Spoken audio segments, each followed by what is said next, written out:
The Greedy Python by Eric Carr.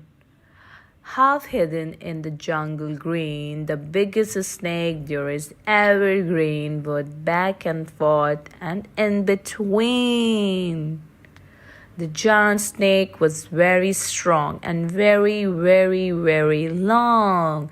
He had a monstrous appetite. His stomach stretched from left to right.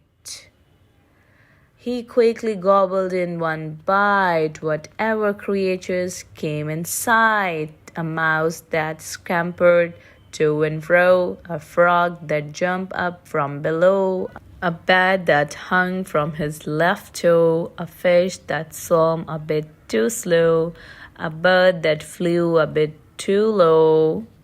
A porcupine is still half asleep, a monkey who was in mid-leap, a leopard sitting in a tree, a buffalo who came to see. An elephant, complete with trunk, was swallowed in a single chunk.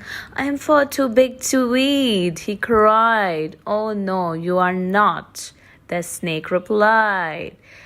At last the python's meal was done, and he lay resting in the sun, the animals inside his skin. And when they all began to kick, the snake began to feel quite sick. He coughed the whole lot up again, each one of them, and there were 10.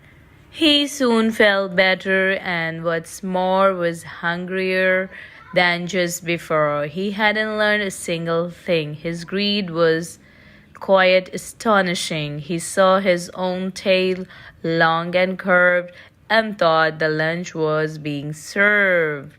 He closed his jaws on his own rear, then swallowed hard and disappeared. Kindly like, share, and subscribe, Mo and friends, and press the bell icon for upcoming videos. And thank you for watching.